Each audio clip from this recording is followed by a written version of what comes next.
Okay. Yeah, while they were playing. We were filming it for a video. Oh, okay. Yeah. So you just rolling to Slab City? Or are you checking it out? Are you Yeah, staying out here? I'm just checking it out for right Nice. now. Nice. So are you from around like California, I guess? And I was born and raised in Orange County. Oh, cool. And for the last 6 years, though, I've been living out in Denver. Oh yeah. That's a different a different environment, right? It certainly is a lot different. Like Yes. we have mountains here, but not really. And right now you're beneath the canal water line, so you can't even see the mountains. Yeah. Oh, I guess we can see those ones down there, but you know, up on the hill. Yeah, I actually got lost finding this place, and that guy over there literally walked me down to the bottom of the hill and pointed me in the right direction. Nice, yeah. Very nice guy. I'm over there bothering him in his yard and stuff. Yeah, people.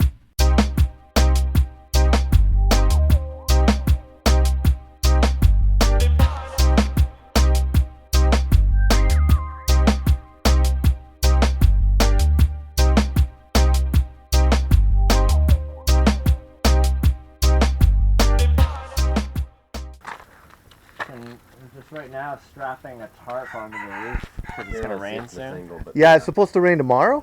Apparently, I don't know. Maybe. It's been. Nemo's walking off. It's supposed to rain. What is it? Tomorrow and Wednesday, I believe. Yeah. That's what we've heard. We're trying to put up a pulley and this and that and hold it across and we'll screw it all down. So it's a lot darker in here than it usually is. Okay. But it's kind of ominous.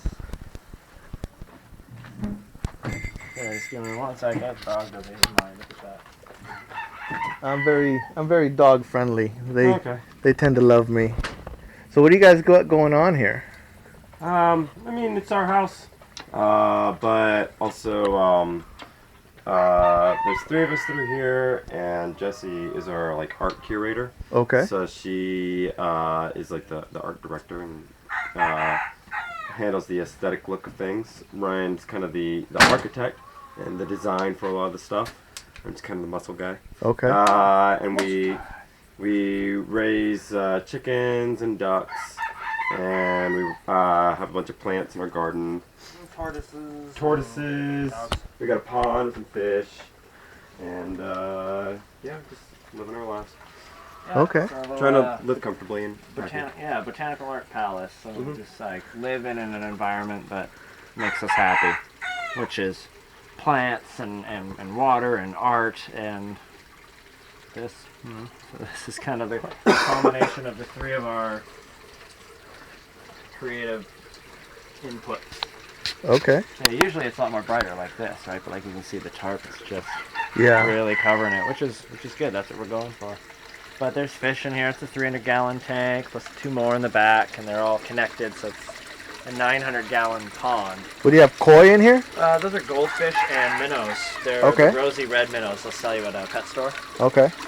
And they'll grow to be a couple inches long. They've bred in there, so we have a few generations now of fish. There's a frog that hangs out. There's crayfish, clams, snails. Those all came from these canals. Okay. Not the fish, but the clams and the snails and the crayfish did. Okay. And that duckweed, that also came from these canals. So it's kind of neat. We found a lot of stuff locally that works and just threw it in the pond, and it helps clean the water and keep it all nice and processed, and then that plumbs up through the rafters and goes out towards the garden, and then there's a hose there, so we can water the gardens with that. Okay. Oh. So the vines have lost some leaves because of the summertime, so they at times have been obscuring this entire thing. But right now they're a little bit sparse. I like the horse. Yeah, right? Yeah, the peacock feather tail. Yeah. We've collected a few horses like that. And the mask. Yeah, there's other ones around, one out in the garden and other spots. The tortoises, I don't know if they're awake. I saw them earlier. I think they're visible. I can see Bob in there. So there's one underneath. Yeah, he's walking underneath. That's the smaller one. The female's underneath there. She's digging in the burrow. Okay. Yeah, they're about 20 and 30 years old. They've had babies. Oh. Yeah, we got little baby ones. When they hang out in here, most of the time they just hibernate, and then that door opens up into our dog yard / tortoise yard, and they walk around out there and pick at grass and whatever else they do. Okay. Yeah. It's we like them. They're really cool. They're a lot more intelligent and faster than you think. Okay. This is your yard over here? Yeah, I had dogs, and we keep our animals and the loose dogs separate. Oh, what is To this? the best of our ability. A random piece of artwork. This one I think somebody gave to us, but we get a lot of our stuff from thrift stores. Yeah, some Okay. people bring us stuff and we'll set it up. Well, I actually have a painting I am going to donate to you guys next time I'm around, Oh yeah, right on. which will be in January. Awesome. It's one that I painted myself Oh, perfect. in art class. So it's nothing special, not worth anything. We love original work, yeah. But I don't want to toss it away. Right, yeah, or lug You it know. with you. Yeah, well, we have a lot of corners and areas to put artwork. A little bird feeder, compost. You guys do your own compost? Yeah, we've been nurturing that baby for like a child for 2 years. Okay. And A little so over now 2 years we've now. yeah, that's true. We were at another camp and then moved to this spot because there was a lot of space because we were planning to grow and expand like this. So we brought the compost materials with us and then put it in the new one. And even now it's full. So we broke out the bottom board we've been taking from it. So the thing next to it is a sifter. You take shovelfuls, put it in that, and the small pieces will fall through into buckets, and the big ones roll back into the top for another round. The next addition to that will be an electric lawnmower motor with the blade, so it's like a food processor. So when the big chunks go back in, it goes and kind of grinds them up. Yeah. So they'll decompose faster. And we'll eventually, these are all small strips of shade cloth that were too small to expand over anything. Like, we'll use the big pieces and do a big wall section like that. Right. But when they're small strips, if you just tie them up like this and do them in a long line, they shade just as well, if not better, because now they're thicker. Right. And the wind can pass through them. So they don't really Oh, catch like a sail. that's ingenious. I like It that. was kind of accidental genius, you know, like, well, how can we use these? Put them up, and then they've really worked. And the cat runs across them, so they're strong enough to hold a cat. Okay. So that's good. Yeah. Yeah. This stuff's actually new. Oh, look at this. Chickens and roosters in there. Oh, those little balls there? Yeah. Somebody brought those over. We're going to replace what's inside of them. Oh, are you? You know, because it's like a snowman and stuff. Right. So, like, it's just jars of water. So we'll put way cooler stuff inside and fill them back up again. Well, I definitely like the flowers. Yeah, the flowers are neat. It's just, you know, we could do better with flowers. This is going to be for the rain. When the rain comes, I flat this down, so it's very temporary. But we're building a workshop area here, you know, all the drawers to put stuff in, storage behind that. But the cool thing is this Winnebago. It's going to be an art studio, because we make art as well as collect other art. So we just built in these tables, and we're about to put in flooring here. We've gutted this whole side. And this is the original stuff, so it has this really cool old orange. We'll end up painting the carpet. Yeah, built these tables, stained them, threw them in, painted the shelves. So it's like a U-shaped workstation, so we can all have that going. Shelves will continue around. We'll cool it in here, because you can feel right now it's warm. Yeah. Our roof is going to go over top, and it'll be a solid roof on this so that it doesn't rain in here, doesn't leak in here, and we can stand on top of it. So now that's a rooftop patio or Right. whatever we can do. We'll do some Tai Chi on the roof maybe. So yeah, it's right now art storage, but right here we're going to build, you know, an 8-foot by 8-foot cubby shelf kind of system. This window comes out, fills in a different hole. It'll be cool. I'm excited about it. This thing's going to be awesome. It'll just be a nice space to retire to and do some art and a nice creative zone separate from everything else. These are some of the chickens. That's one rooster there. We raised him from a peep. He just came out of the egg, reached down, pulled him and the egg up, and brought him back. We didn't know if it'd be a boy or a girl. We were hoping for girl, but that didn't happen. So we have 3 roosters now, so every time there's another rooster, we have to build another part. Another pen, yeah. Yeah. Because free ranging here is a death sentence for chickens. Oh. In most places, it's great, but in Slab City, there's at times of the year more dogs than people, and then 90% of the dogs aren't on a leash, and then a smaller percentage of those dogs are mean, you know. So dogs get into fights with each other, but chickens aren't very good at flying away. These Right. smaller ones are. They're pretty flighty. They can get up high.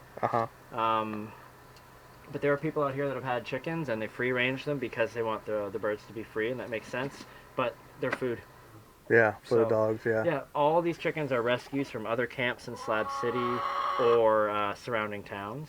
Some of them weren't in any necessary danger. They're just the people couldn't take care of them. But some of these chickens, there's a black one in here, came to us basically 0 feathers and a huge gash on her back from getting attacked by a dog. And that was one of 2 chickens that survived. The guy had 18. Wow. So the summer heat kills them and the dogs kills them. So dogs kill them. Yeah.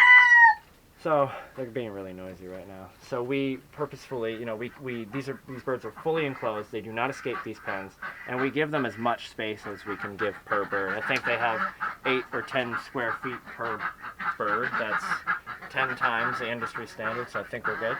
Yeah. But any opportunity we get that we can expand these things once we have enough material, we do. Like this one's been doubled recently back there. And then, yeah, they lay their eggs. Usually, there's one. A little egg shot. There you go. Yeah, right? So they never lay them in that one. They always choose this one. Oh, that is interesting. There's one over there. Yeah, this is their favorite one. I just gave them hay, so they managed Kicking to it all out. kick it everywhere. Yeah, and then the door doesn't like to close. Sorry if I'm dusting you. No, you're good. Gotta do housekeeping. Yeah, breathe this stuff in so much I'm gonna forget.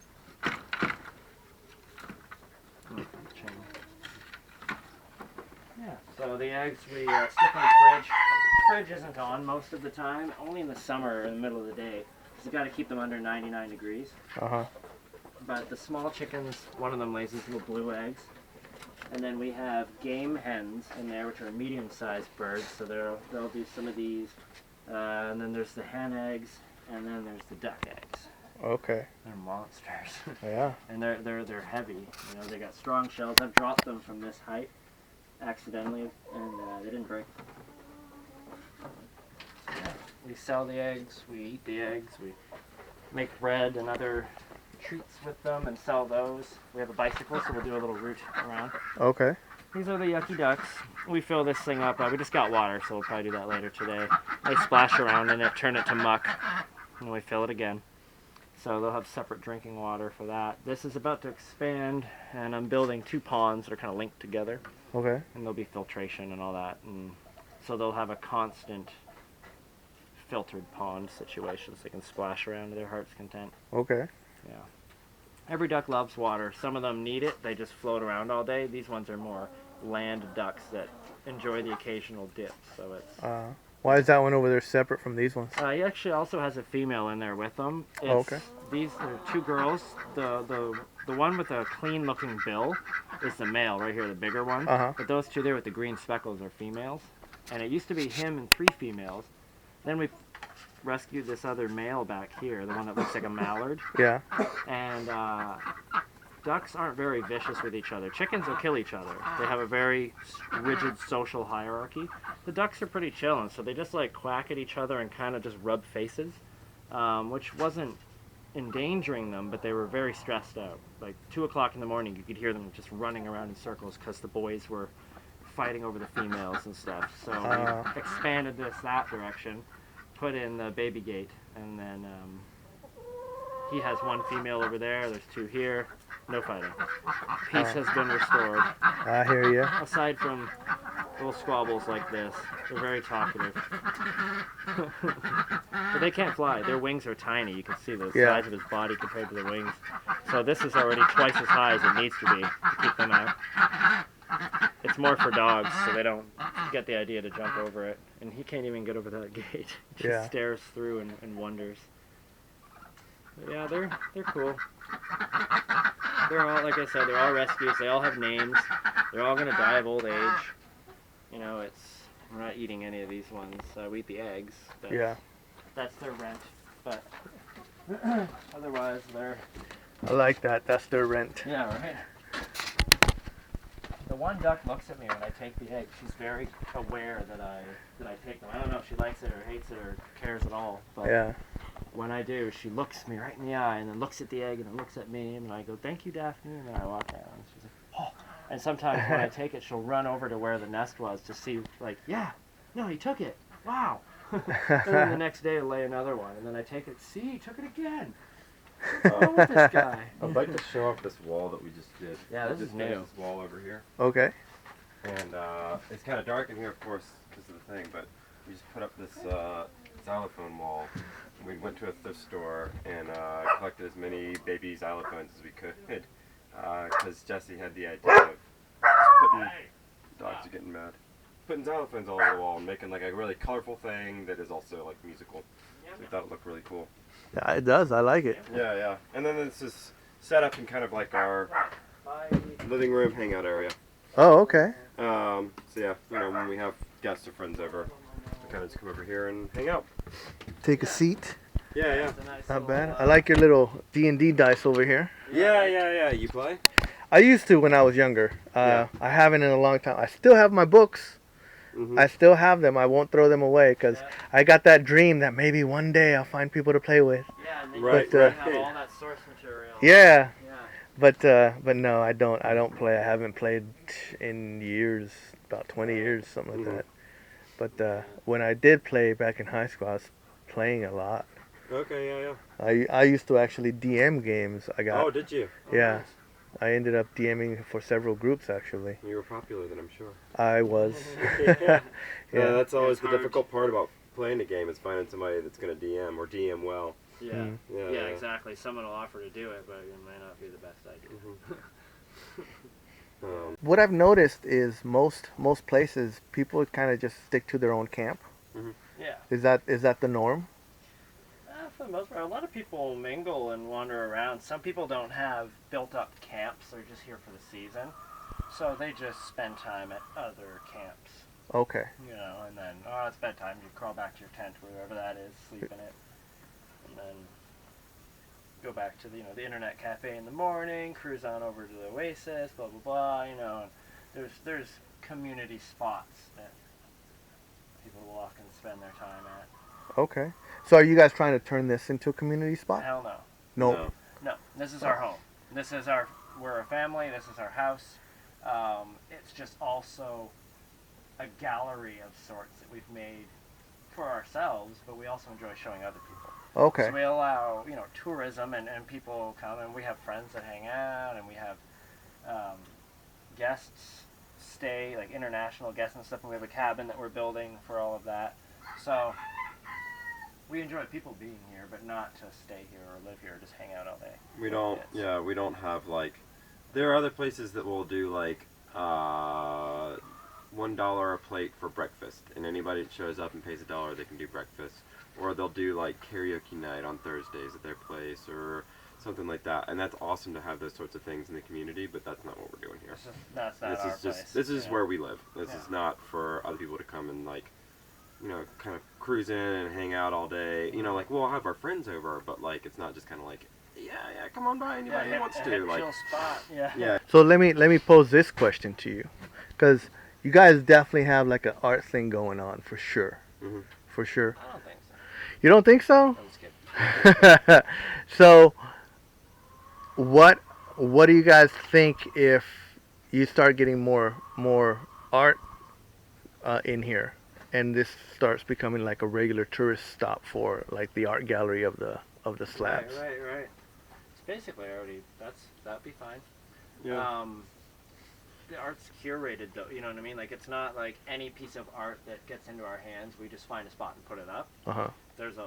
There is more bad than good. And not even bad, just there's a certain motif happening here. Yes. There's a certain, so things outside of that just don't work.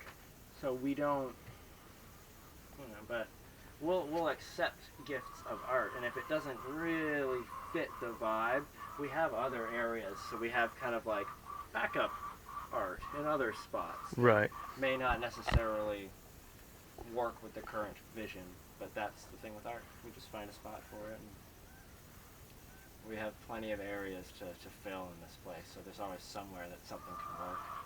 Right. You know? But you're asking though, like, what if we were on like an art tour or something like that? Yeah. Yeah. Yeah.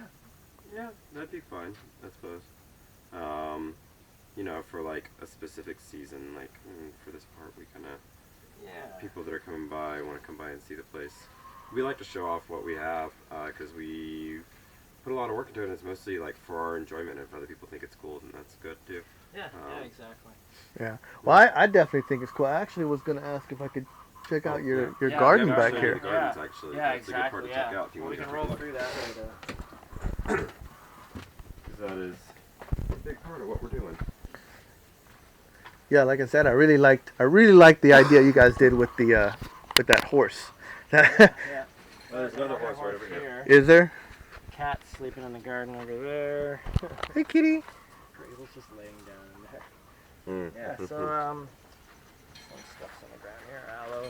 I clipped off the old stuff and it'll grow more.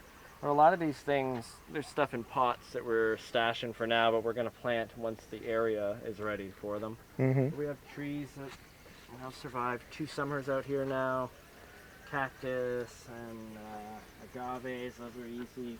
Now we're doing oleander, but it's kept away from any of where the animals are because it's poisonous. Is it? Yeah, and it's grown all over California I didn't know that. in huge amounts on the sides of public streets and public parks. Like the everyday Californian is exposed to this stuff, and like if I were to just strip these leaves off and throw them in a bowl of water and let them be in there for a little bit, tomorrow the dog goes and drinks that water and they can die. Wow. So it's like I can't remember the poison, and I might be wrong about that, but that's what I've heard. So, I've heard that's pretty accurate. So Google it, but I believe the poison is like ricin. I think that's where it comes from. I Okay. don't know. I'm So, not familiar with poisonous. Don't eat it, plant. but Yeah, it's there. It grows out here. That's why they have it everywhere in California, because it grows fast. Big, bushy, nice, beautiful green, and big flowers on it. So and it doesn't require much water to do that. But if you give it a lot of water, it'll just become this massive bush. So they're great for hedges and everything. Excuse me. Date palm, a lime tree. There's our A baby lime tree. yeah, very baby. It was bigger in the summer, fried it, and then it grew all that again. So that's good. Mesquite is what we're going to build our main tree canopy with. Okay. If this were to Very well. become like a forest that we're ultimately going to grow, starting from right here, and it keeps emanating outward. This is a new garden that just happened, so we just keep doing that and build towards that thing. And between here and there should be forested Okay. if we're given enough time to do so. Right. But this one here is like a year-old tree. That one over there is over 2 years. And then we've taken a branch from it and air layered it, Uh-huh. and so that you can make a genetic copy of that tree. And now this, our newest one, is a branch from that tree, and we air layered it. And since then, it's done all this growth Okay. since it came out. So like, that's successful in my books. So now there's another 4 or 5 branches on that tree that I'm going to air layer to get more. And these things end up with a good canopy. So now we got 1, 2, 3, 4, 5 of them. So maybe something over here, so you don't have to put that many. Another 10 trees, and we've effectively covered this space. Area. Yeah. And then when you look at the difference between the size of that tree, which is basically how big it was when we got it, to this tree, which is multiple times thicker, and then it's actually 9 feet tall, or 7, 8, 9 feet tall. So they grow. Give them enough water and they'll do it. And they have a lot of benefits. They reach really far down underground with their taproot, pull up water, and then redistribute it higher up with their roots. Okay. And other plants benefit from that. They are a legume, so they, not all of them do it, but some are better than others at it. They pull nitrogen out of the air, gobble it up. The extra stuff they throw down to the roots. Bacteria takes that and transfers it. Fungus in the dirt takes that, eats it up, sends it over to somebody else, and they distribute and share nutrients. That's good. So these trees, once their root network is in here, everything else is going to benefit from it. Like they're plugged in, like it's the IT department, you know. Yeah.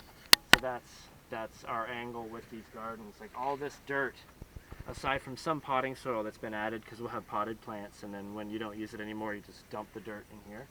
But this stuff in here was made from this sand.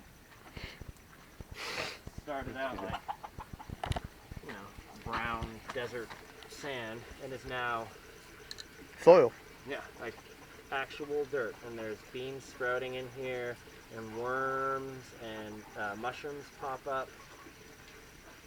And then like the sticks and leaves and things like that are from past tomato plants that we've grown.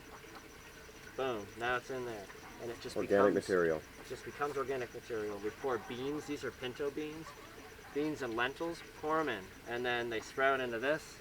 You take that piece off, give it to the chickens, let the roots rot. And then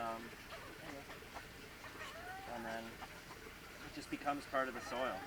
So this is, whatever, less than 2 years for this patch here. And then I've started doing the other ones. So that garden there isn't as black as this one. So yeah, it's like these areas are our research and development for gardening out here. Random seeds. Turns out these two are okra. It's just starting to flower now. Got a little okra guy on it. Nice. They lasted all summer. Did great. Oh, sorry, this is one plant, isn't it? Yeah, this is the other okra. Jalapenos, sugarcane, one tobacco plant who were given some seeds, tamarind, bunch of stuff. You got pomegranate. the pomegranate right behind you. Yeah, this We is just harvested a pomegranate off of that. Big guy. And yeah, it's grown all this since we got it. So I'm gonna train it along the chicken coop here and trellis it all around. So we'll just be pomegranates hanging. That's dragon fruit cactus. Got a good 10, 15 cuttings of that we've started. So I'm hoping that it takes about 3 years before we can get fruit from them, but that's okay. So who's into botany? Well, all of us now, because of this place. I started with a slight interest in plants from keeping reptiles, Okay. and so I didn't know much. I just knew enough to get our hands dirty, and the rest has just been trial and error here. You know, and then so Jessie started helping watering the plants inside, and I'd water the plants outside. And then by spending time with them, she just learned a lot about it. And then we would research stuff at night, find out what kinds we had, and we had a list of all the species. At one point, there was like 150 species of plants before our first summer that we had here. We're probably close to that now still, although they're different plants. Those ones, we found out the hard way that Walmart and Lowe's and all those places, Home Depot, their garden center will sell you anything. It doesn't matter what area you're in, so they'll sell you some plant, and you're like, oh sweet, $6.99. You bring it home and it just dies because it's like a zone 5, and this place is zone 10B or 11 or whatever the hell it is. I think we're 10B. Yeah, you'll bring home plants that say, I love sun, and you're like, no, not this sun, you don't love this sun. No. But yeah, trial and error is the key to what you said there. I mean, there was a lot of error, a lot of stuff died. Turns out in the desert, you can grow cactus. That does well. Works. Yeah. Cactus and succulents, you know. Yeah, these, they're like nice. bougainvillea. Yeah. But then there's other stuff, and then as the soil gets remediated, as more roots fill up the ground, then the ground can hold more moisture for longer, and then we kind of expand how much we can grow year by year. Now we're working on fig Little by trees little. and another tamarind, bunch of stuff. It's coming along. We haven't really grown any like huge crops of anything. We're not into like monoculture farming of like, okay, do 1 million of this or 1 million of that. It's all about diversity and having a mixed environment that it doesn't matter what we throw into it. Like you just walk through there and you're like, potatoes, oh okay, and a tomato, and a this and a that. It's very random. Something I like that'll happen is like you will kind of just toss seeds all over the place, and some stuff will work, some stuff won't. And then you'll need soil for another project. You'll pick up the soil and put some over here, and then you plant something else. And then some seeds that you forgot about start popping up in the new spot because of like palm trees in there. the parameters have changed and whatever. Now the seeds are like, oh, I like it over here. I'm gonna pop great. up. Yeah. Oh, I forgot I planted those. Yeah. I didn't want carrots here. Yeah, but, oh well. yeah. There's like 25 little date palm seedlings now over there. It'll take them 30 years to be any type of tree at all, and they're not even going to produce good dates. So like, they're not the most valuable of tree when you're trying to grow a forest and in less time than it takes naturally. Right. Palm trees aren't really the way to go. We have a few because they're available, but they're going to be dwarfed by these mesquite very fast, and then eventually the palm trees will be able to punch through. But for the first little while, when they're like this tall, their leaves are quite nice, and they're a nice bushy thing. Right. But once they become tall and spindly, they're just this thing on a stick way up there. It doesn't do anything for shade. Yeah. And that's why we want trees. For the shade. Yeah, for the shade. Yeah. There's fruit trees and stuff, you know. Food's good, but shade's what we're after. There's plenty of ways to grow food, but not too many ways to just block the sun. Well, yeah, we're, like I said, in the middle of pulling this tarp up here, so we're probably going to have to get back to that. 'Cause then we got to go and help other friends tarp their place. Okay. Yeah. Well, I will let you guys go. Yeah, but Since you guys are busy. I appreciate you guys letting me in and showing me around. Yeah, I really like what you guys got going on here. I can see why I was recommended to come here. yeah, For cool, sure. thanks. Yeah. All right, guys. Again, thank you for the tour. Appreciate it. I appreciate you guys opening up your home to me. Yeah. I wish you the best. Yeah, thanks. Absolutely. Yeah, you too. Have a great day, man. Thank you, sir, very much. Through the Safe fridge. Have a good one. Thank you. So that was Rabbit Side. Beautiful place, beautiful people, beautiful artwork. Wow.